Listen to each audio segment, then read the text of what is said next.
The rumble of the train tracks echoed through the valley like a solitary pulse, a cadence of comings and goings that only underscored the profound quiet of Colton McGraw's existence. Word of the Orphan train's impending arrival had moved through the little town of Havenwood like an unexpected breeze, kicking up dust and long-buried aspirations. In a community where every life story was public domain, Colton's was a narrative spoken in hushed tones, a man of quiet integrity, left on his own after his cherished wife passed away, his heart and home resonating with a silent, childless void that no amount of community service could ever hope to fill. He was an infertile widower, a circumstance that felt like a quiet mark of inadequacy in a world that often measured a man by his legacy. He wasn't actively seeking a child. He convinced himself he was at the station merely to assist, to hand out blankets and warm broth to the supervisors overseeing the children. He was sure that gazing into the expectant faces of these children would only sharpen the painful edges of his own sorrow. Colton understood that some things in life could not be fixed, only borne. So he positioned himself near the platform on a crisp Tuesday morning as the entire town looked on, a silent spectator at this pageant of human longing. The train signified a new beginning, a possibility for a different life, and it had attracted potential parents from all around, people who believed they could patch up a fractured life with a single choice. And that was exactly how the day began to unfold. They arrived in groups. First came the well-intentioned townsfolk, those who felt they knew children because they had children of their own. After them were the farmers, pragmatic men seeking another set of hands, who evaluated the boys with a keen eye for strength and endurance. Last were the affluent couples from the city, their expectations evident in their fine attire and their disappointment in their careful questions. Every family who approached the line of orphans was certain they held the solution. Some offered candies, as if affection could be purchased. Others came with stern inquiries and rules, convinced that discipline was the cornerstone of a new existence. A few made grand promises of playthings and bright futures, hoping to win a child's loyalty. But the children possessed their own notions of loyalty. The first child chosen was a boy with lively eyes, selected by a severe-looking woman who promptly started correcting his posture.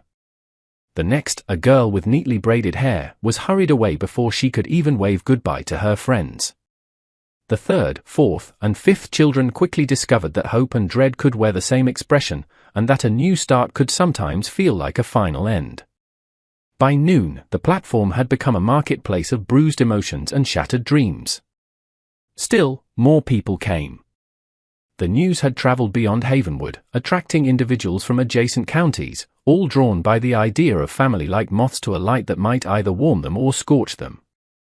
Colton witnessed it all from his position by the broth kettle, his arms crossed, his face as inscrutable as weathered granite. Some people muttered that he was heartless, just standing by as these children were presented like chattel. Others suggested he was tormenting himself, that being near children would never fill the emptiness in his home. But Colton knew a truth they did not. He knew his wife had desired a family above all else. Once, the day before the sickness claimed her, she had squeezed his hand and gazed out at their empty lawn. "This house has a memory, Colton," she had said in a whisper. "It's waiting for the right kind of laughter, for someone who gets what it means to be a family." Now, 3 years on, he was still waiting, though for what, he had mostly forgotten. The 15th child was a timid boy in patched pants, whose stammer intensified under interrogation. He was rejected by 3 different families, each refusal eroding his delicate self-worth. The 20th was a pair of sisters who clung to one another, unwilling to be parted, and were therefore judged too much of a challenge. By the time the final prospective parents had made their selections and gone, leaving a small group of children behind like unclaimed baggage, the whole town was abuzz. Some called it a tragedy. Others declared that those left behind were simply not destined for a good life. A few wise old-timers mused that perhaps, just perhaps, the right families had not yet appeared. But Colton just kept ladling broth, because he had seen what was possible. He had watched his wife's love animate every corner of their home, and he knew that sort of connection could not be coerced, or bought, or forced into being. It had to be earned. It had to be genuine. And somewhere out there, he believed, was a soul who would understand. Miles away, in a crowded, noisy train car that reeked of coal dust and anxiety, two boys named Leo and Finn gazed out a smudged window at the passing scenery. They had overheard the tales circulating among the other orphans, stories of a new life out west, and of the families who selected children like produce from a bin, tossing aside any that were not flawless. Leo and Finn had been alone for so long that their trust was reserved for each other. They were twins, identical reflections of dark hair and grave, observant eyes, functioning as a single entity against a world that had sought to divide them. It was an unspoken agreement that preserved them, and it was well suited to two boys who had discovered that adults could inflict wounds you never anticipated. Yet something about the upcoming stop in Havenwood felt distinct. Not the prospect of a new family, they had abandoned that hope long ago. Not the allure of a better life, they had learned such assurances were fleeting. It was something else entirely, something that whispered to them in the quiet intervals between the rattling of the wheels, when their guard was down and a sliver of longing could penetrate like a sunbeam through a crevice.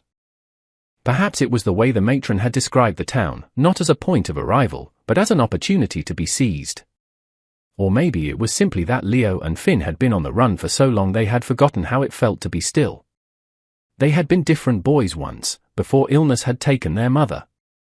Before they understood that sometimes the only path to survival was to cease wanting anything beyond each other's company. But children were different. They didn't conceal their need for comfort or their fear of being alone. A child would state precisely what they needed, and if you were wise enough to pay attention, you might learn something valuable.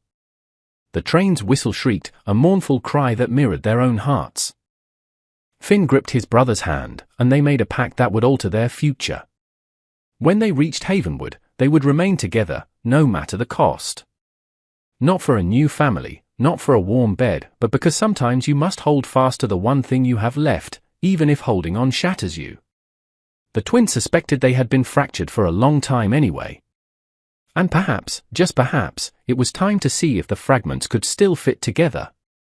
The train decelerated, clattering to a halt like an exhausted animal. Through the window, two lonely boys observed a quiet town and dreamed of absolutely nothing, unaware they had come to the place that would shape the remainder of their lives. The morning atmosphere was chilly and bit like a harsh reprimand.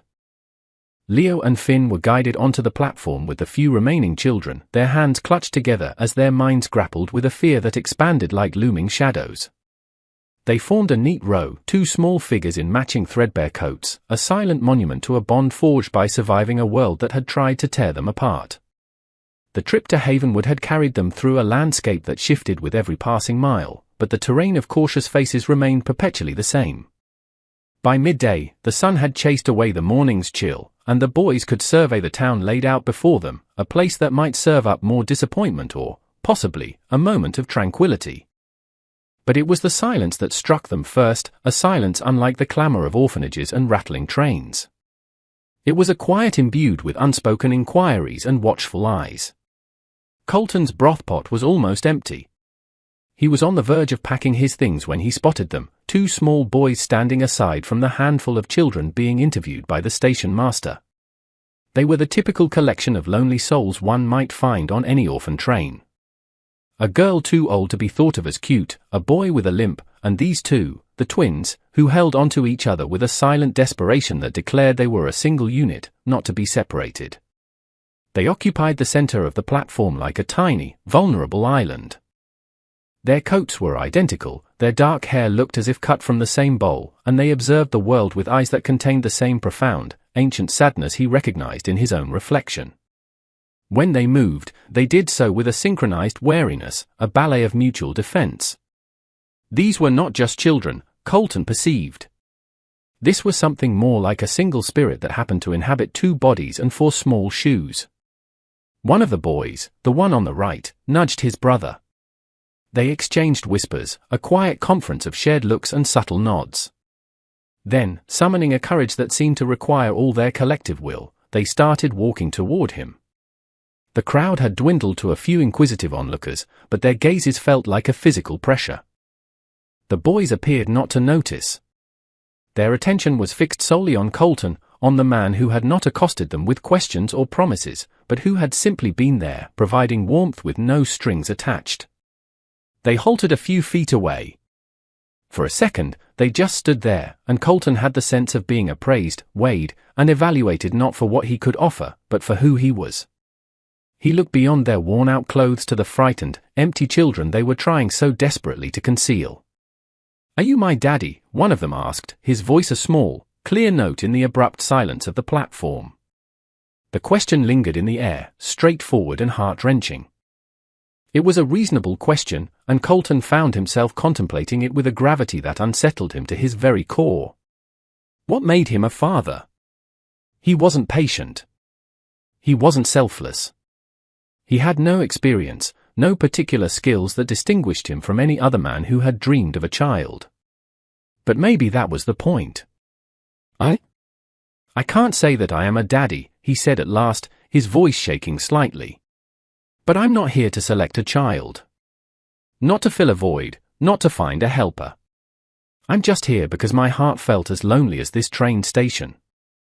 Something in the boys' faces changed, a glimmer of comprehension suggesting his words had resonated. He knelt, lowering himself to their eye level, oblivious to the fine fabric of his trousers against the grimy platform. And Colton caught the scent of wood smoke and crisp air that clung to their coats. "What are your names?" he asked gently. "Leo," said the first boy. "And this is Finn. I'm Colton," he replied, surprised by the firmness in his own voice. "Have you ever had a home with a big porch and a swing?" The question surprised them, not because it was an offer, but because it was a simple, tangible thing they could imagine. "No, sir," Finn whispered. "Just rooms." He let the word hang, hoping the man would grasp what he couldn't articulate. He nodded as if he had anticipated that response. "My wife, she built our house. She always said it was waiting for the right people to make it a home." "Do you know why?"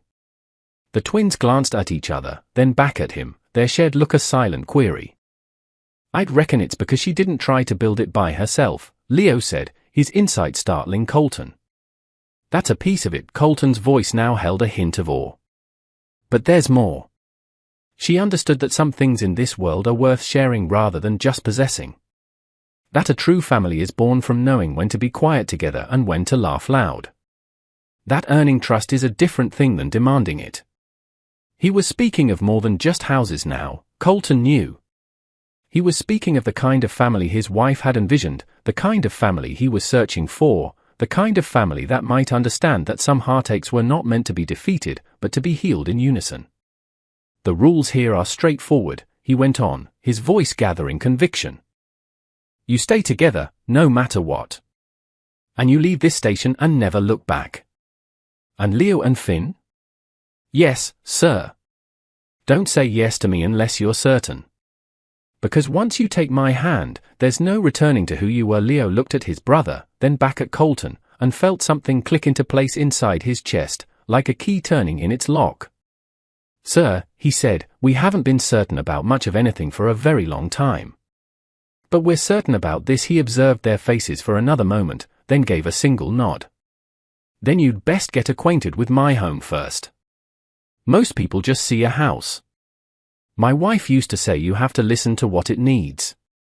Colton moved toward the boys slowly, his hand extended not to take, but to offer. The few remaining spectators had edged closer, sensing this was different from the sorrowful partings they had observed. But Colton hardly saw them. His focus was on the two boys who stood watching him with eyes like bruised violets, intelligent and hurt and completely without artifice.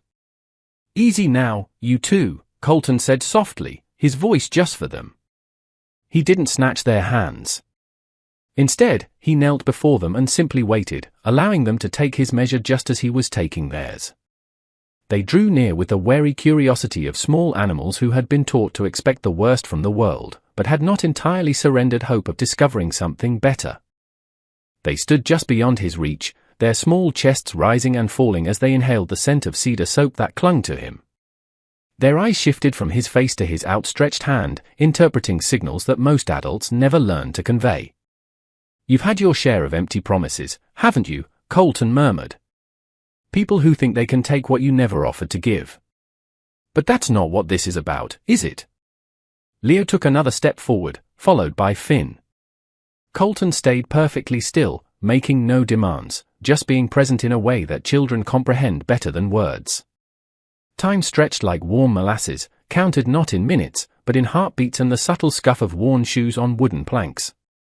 My wife used to talk about family just like this, Colton said gently, as much to himself as to them. Said you could hear the truth in a person's heart, even when they themselves had forgotten what truth felt like. He kept his gaze on the twins. What did your mother do? Finn asked, his first complete sentence. Before she went to heaven, she was a carpenter, the best in 3 counties. But she never simply built things, if you catch my meaning. She had a gift for showing Wood what it could become instead of forcing it into something it wasn't. His voice was heavy with memory and loss. She said the best families, the ones worth having, they choose each other as much as they are chosen. The twins had moved nearer now, close enough for Colton to see the faint scar above Leo's eyebrow, a tiny map of past hurts. There was intelligence in those dark eyes, and something more, recognition, perhaps, or possibility. You've been waiting, Leo said, less a question than a statement of fact. 3 years, he affirmed. 3 years of this house feeling too large and too silent.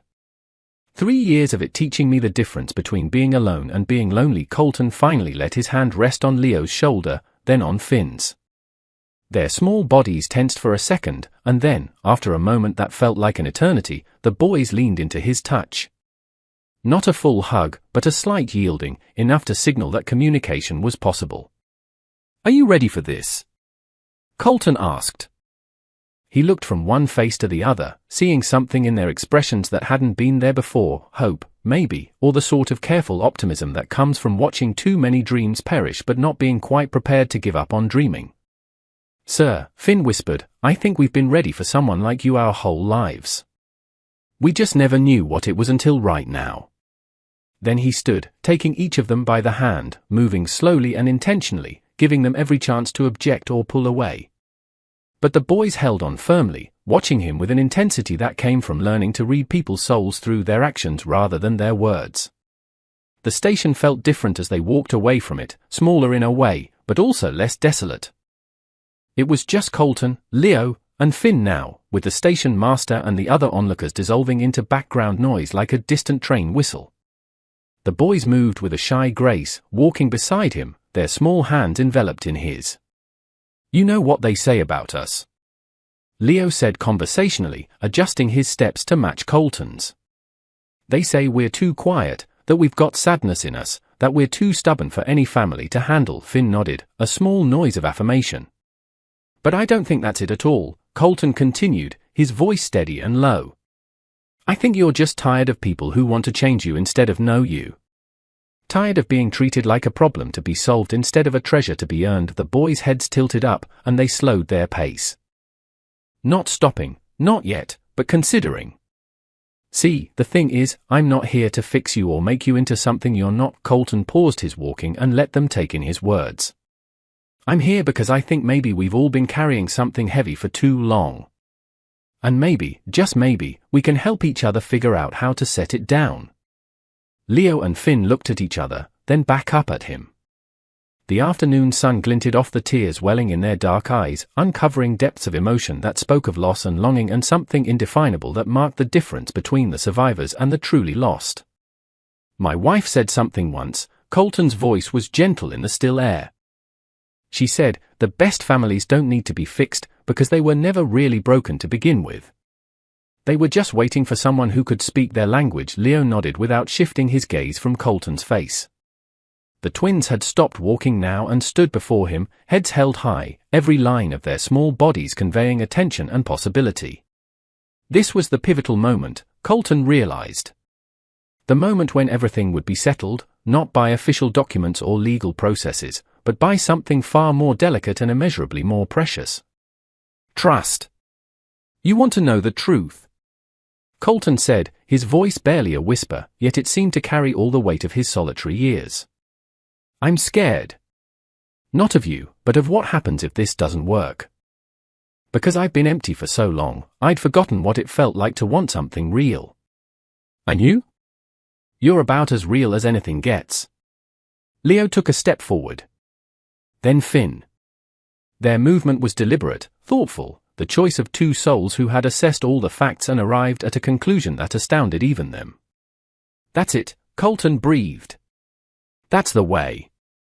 No hurry, no force, just three souls figuring out if they can find some common ground in a world that's forgotten how to be gentle." The twins finally reached him, pressing against his legs, close enough that Colton could feel the warmth of them. For a long moment, they simply stood there, man and boys, each taking the measure of the other in ways that had nothing to do with need or duty or pity. Then, moving with the slow assurance of a sunrise, Colton wrapped his arms around them. The boys didn't recoil, didn't step back, didn't show any of the rehearsed aloofness that had become their standard reaction to human contact. Instead, they leaned into the embrace, just a little at first, and then with a sudden, bone-deep surrender. Their small bodies shook with silent sobs, tears of pain and disappointment and shattered trust finally allowed to cascade. Maybe it was time to try again. Maybe it was time to remember what a father's arms felt like. The station master, observing from a distance, had fallen completely silent. Even the town gossip seemed to be holding their breath as Colton slowly, gently, began to rock the boys, mapping the lines of their small shoulders, learning the language of these remarkable children who had waited so long for someone who could speak it with fluency. "Well, I'll be," someone whispered. But Colton barely registered it. His world had shrunk to this moment, these boys, this possibility that hung between them like morning haze, delicate and beautiful and full of promise. "Are you ready?" Colton asked, though the question was aimed more at himself than at them. The boys' reply came not in words, but in the subtle shift of their weight, the way their weeping eased into the deep, even breaths of acceptance without submission. Colton stood, still holding their hands. Every gesture was deliberate, telegraphed in advance, giving the boys every chance to object or pull back. But they held on tight, their attention fixed on this strange man who spoke in murmurs instead of shouts, who asked instead of commanded. The walk home took nearly 10 minutes. Not because Colton was in a rush, but because he understood that this wasn't about taking children home. This was about joining something, becoming part of a family that had to be constructed one heartbeat at a time. He led them past the general store, past the church, and up the hill to the small white house with the porch swing. The twins could have let go at any point, could have run back to the station before this new reality had even taken hold. Instead, they waited with the patience of those who had finally found what they had been searching for. When Colton's key turned in the lock, the world seemed to hold its breath. The boys stood motionless on the porch for a heartbeat. 2. 3. Then, with a movement so fluid it felt like floating, Leo took a single step across the threshold. "Sweet Mother of God," the station master breathed from down the street, but his voice seemed to originate from another world entirely. Colton's universe had contracted to the space within these four walls, to the rhythm of small feet on wooden floors, to the sensation of captured hope learning to be free. They explored at first, just a slow tour of the house, all three finding their equilibrium together.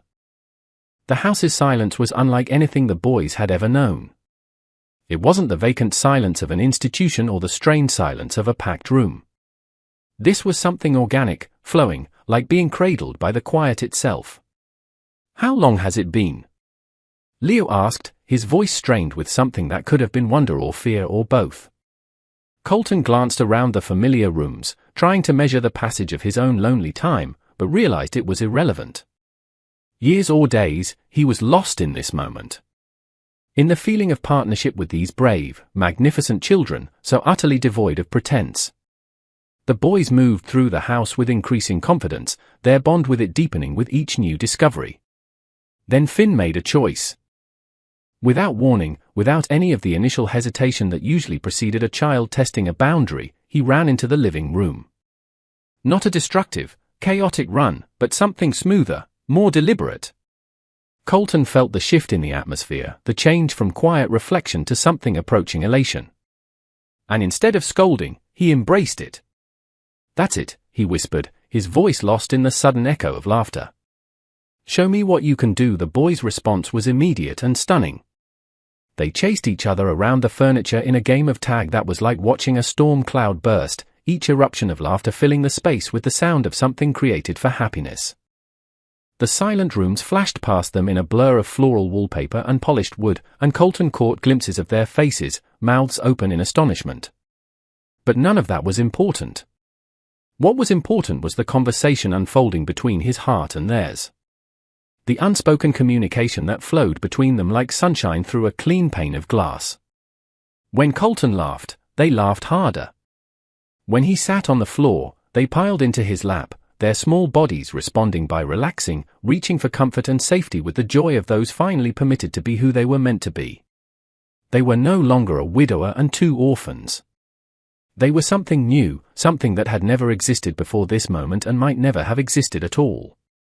They were partnership made real, trust given shape, the answer to a question that none of them had known how to articulate until they found each other. The minutes stretched and flowed like warm honey. Colton lost all track of time, aware only of the rhythm of their breathing, the feeling of their small bodies in sync with his own, the way their eyes remained fixed on his face in an expression of pure, uncomplicated joy. This wasn't about charity or duty, pity or obligation. This was about three souls recognizing something familiar in each other and choosing to move forward as one. It's been 3 years, Colton's voice cut through the sound of their quiet breathing, but he might as well have been talking to himself. He heard his own words without grasping their meaning, too lost in the dialogue he was having with these boys to recall that this had begun as a day of quiet observation. But the boys remembered. They began to settle down, not from fatigue or reluctance, but with the deliberate self-control of those who knew the difference between joy and chaos. They brought their game to a close with the same fluid grace that had defined their arrival, finally coming to rest on the rug in the center of the living room where they had started. The silence that ensued was profound. Colton could hear his own heartbeat, could feel the boys breathing gradually steadying beside him, could sense the weight of a dozen family portraits watching from the mantelpiece. But none of that felt real. What was real was the warmth of the children beside him, the trust that had been offered and accepted, the knowledge that something fundamental had shifted in all of them. Colton finally whispered, and the words seemed to shatter whatever spell had held the moment suspended outside of time. He sat up slowly, his body aching, not from discomfort, but from the after-effects of experiencing something sublime. Finn turned his head to watch him, and for a moment their eyes met in a look that contained volumes of unspoken understanding. 3 years, Colton said, his voice carrying distinctly through the quiet house. You were on that train for 3 years. No, sir. Leo looked at him in confusion, still too dazed by what had just transpired to fully absorb his words. We were in the homes for 3 years. The train was just a week. The offer was just for today. You were supposed to go back, he cut himself off, getting up from the floor. You weren't chosen. You could have been sent back to the city if I hadn't stepped in. He approached the boys with the easy familiarity of a bond forged in an instant, running his hand over Leo's hair in a gesture that was part congratulations, part relief, part something deeper that he couldn't quite name. The boy leaned into his touch, a sound of contentment that Colton had never heard before. She remembers, Leo said softly, pointing to a photograph on the mantel. Your wife. She looks like she tells good stories. Colton watched the interaction between the boy and the photograph, seeing in it echoes of the partnership he had just embarked upon. There was history here, layers of meaning that ran deeper than any simple transaction or act of charity. Colton wasn't just taking in 2 orphans. He was searching for something specific, something that had been lost and might never be recovered. Your mother, Finn said quietly. Did she have a family like this? Colton's smile was soft and sad and beautiful all at once. She wanted a family exactly like this, like she was born for it, like this house was born to hold it. He looked at the boys with eyes that held depths they were only beginning to comprehend. I haven't felt anything like this since the day she died. The sun was setting now, the spectacle concluded, the impossible made routine by the simple fact of its achievement. But Colton hardly noticed the diminishing light. His attention was fixed on the boys. On the way they looked at him with something that could have been recognition or gratitude, or the first stirrings of something none of them was ready to name. There's paperwork, he said, recalling the station master. Official forms to sign. The twins looked at the official-looking papers he held, then back at his face. The document seemed suddenly inconsequential, a detail from a different world where such things were important. Keep them, Leo said. This wasn't about the papers. Colton's eyebrows lifted in surprise. Then what was it about? Finn looked at his brother, who stood between Colton's hands like a small, sturdy bridge connecting two souls who had been walking parallel paths without knowing it. I think it was about finding something we didn't know we were looking for. And what was that? He asked. They met his eyes, seeing in them the same recognition they felt stirring in their own hearts. Home, they said in unison. Or at least the possibility of it. Colton had been alone for 3 years. 3 years of managing a household on his own, of making decisions that impacted only his own future. 3 years of well-meaning neighbors offering advice he didn't require, and pitying looks he didn't want. 3 years of demonstrating to himself and everyone else that he could survive. But surviving was not the same as living, and watching Leo and Finn explore his wife's house had reminded him of the difference. Do you have somewhere you need to be? He asked, the question casual, but laden with possibility. The boys looked around the house, taking in the well-dusted furniture, the carefully tended plants, the sense of order and purpose that bespoke someone who understood what it meant to build something enduring. Then they looked back at Colton, seeing in his face the same quiet strength he'd seen in them, the same patient resilience that came from weathering storms without breaking. No, sir, Finn said finally. Can't say that we do. The orphanage, they'll miss you, he said, testing them one last time. Leo thought about the crowded dormitories, about the loneliness that had been both a sanctuary and a prison for longer than he cared to recall. About the endless cycle of chores that occupy days without filling the void within them. They'll have other boys, he said. Always do. Colton nodded as if his answer was precisely what he'd anticipated. I could use some help around here. Running a house this size alone, it's more than one person should manage. The food is good, and there are 2 beds upstairs that need someone sleeping in them. He paused, studying their faces as if trying to decipher the thoughts written there. Of course, there's one condition. What's that? The swing on the porch comes with the job. It needs someone who understands it, someone who can laugh with it instead of just sitting on it. Think you might be interested in that kind of partnership? Finn looked at Leo, who had moved closer during their conversation, and now stood with his head resting against Colton's side. His presence felt like an anchor, something solid and real in a world that had been unstable beneath their feet for longer than they cared to remember. Yes, sir, they said, their voices steady with a kind of certainty they hadn't felt in years. We believe we might be very interested in that. Colton's smile was like a sunrise after a long night, warm and bright and filled with promise. Then welcome to your home, Leo and Finn. I have a feeling this is going to be the beginning of something good. As if in agreement, the old house settled with a groan, a sound that echoed through the rooms like a proclamation of new beginnings. The sun was setting now, coloring the sky in shades of gold and crimson that matched the hope stirring in Colton's chest. He had come to the station expecting to serve broth and had found something infinitely more precious. He had found a place where his love was needed, his presence welcomed, his future suddenly alight with possibilities he had never dared to envision. But most importantly, he had found what every lonely heart spends its life seeking, whether it knows it or not. He had found home. The seasons turned like pages in a cherished book, each one marking changes that ran deeper than the weather or school schedules. By the time spring returned to Havenwood, Leo and Finn had become as much a part of Colton's house as the climbing roses on the trellis or the morning mist that clung to the valley like a tender blessing. They had moved into the upstairs bedrooms, sturdy rooms that had sat vacant too long but embraced them as if they had been waiting. The windows faced east toward the sunrise, and from their beds they could hear Colton humming in the kitchen, the sound of his voice like polished warmth in the early light. The life suited them in ways they hadn't anticipated.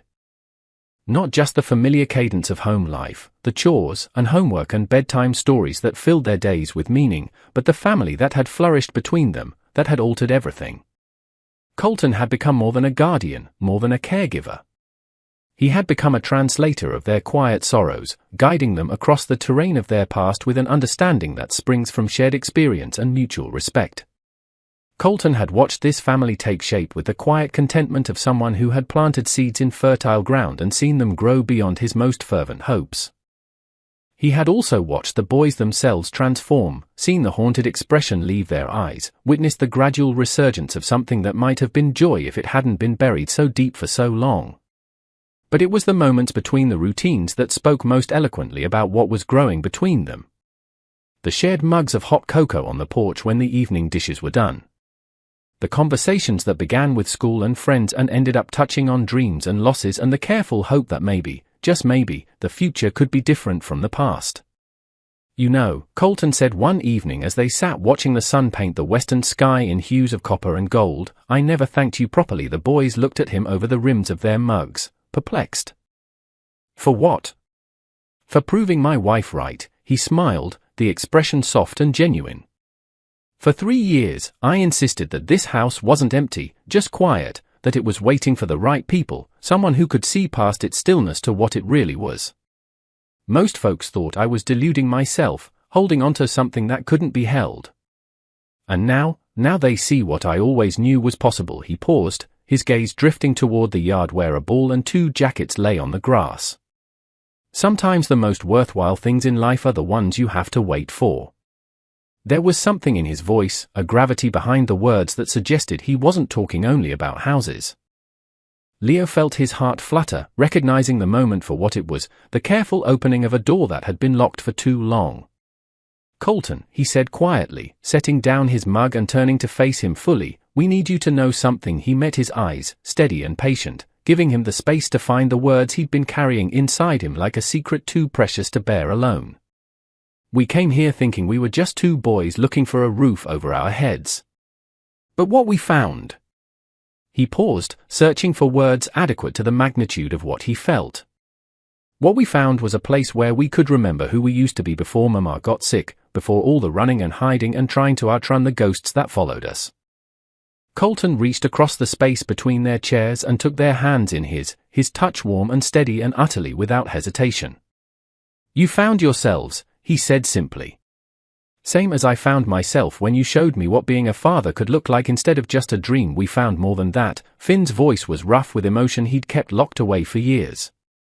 "We found you." The hug that followed was as inevitable as sunrise, as gentle as spring rain, and full of the promise that some things lost could be found again, that some broken places could heal stronger than they'd ever been before. When they finally broke apart, the stars had begun to appear overhead. "You're our daddy," Finn said, the words coming from somewhere deeper than thought or planning. "I know it's not official on paper, but in here," he pointed to his heart, "you are the..." Colton silenced them both with another hug, this one fierce and joyful and full of the certainty that comes from recognizing something you've been waiting for without knowing its name. "Yes," he whispered against their hair. "Yes, my boys. Yes to all of it." The adoption was finalized 6 months later on an October morning when the maple trees had turned gold and the air carried the crisp promise of winter. It was a simple proceeding held in the county courthouse with the station master as a witness and a judge who had heard their story and smiled through the entire occasion. Colton wore a blue shirt, his best one, that brought out the color that had returned to his eyes. The boys had bought new shirts for the occasion, their hair was neatly combed, and they stood so tall their feet barely touched the floor. But it was the moment they left the courthouse that was most memorable. As Colton and his sons walked out into the sunlight, a family in the eyes of the law as well as the heart, Finn turned to him, his face serious. "Daddy," he said, "I think we need to go to the station." Years later, they would still go, not as observers, but as helpers. Colton, the man who had once ladled broth with a broken heart, now stood with his 2 tall sons, offering blankets and sandwiches and, most importantly, a story of hope to the children who arrived on the train. They built a reputation for kindness that spread far beyond Havenwood.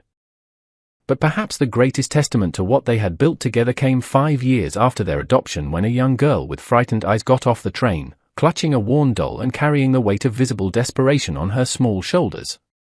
"Name's Lily," she told the matron, her voice a whisper. "I heard tell you folks here might have a place for someone who's better at being quiet than being chosen." Colton and his sons exchanged a look that carried 5 years of shared understanding, remembering 2 other lost children who had arrived in their lives carrying their own ghosts and searching for something they couldn't name. Well, Lily, Colton said with a smile that held all the warmth of hard-won wisdom, I think we might just have exactly what you're looking for. And as the sun set over Havenwood that evening, painting the sky in familiar shades of gold and crimson, Colton stood on the platform with his family beside him and watched a new story beginning. Somewhere in the town, a porch swing swayed in the evening breeze, seeming to say that some challenges weren't meant to break a person, but to remake them, and that sometimes the most beautiful things in life came to those who were brave enough to prove themselves worthy of them. In a world full of lonely souls, Colton and his boys had learned a different truth, one written in the language of trust and partnership and a love that endured. Sometimes it wasn't about being the strongest or the prettiest or the most wanted. Sometimes it was simply about being real.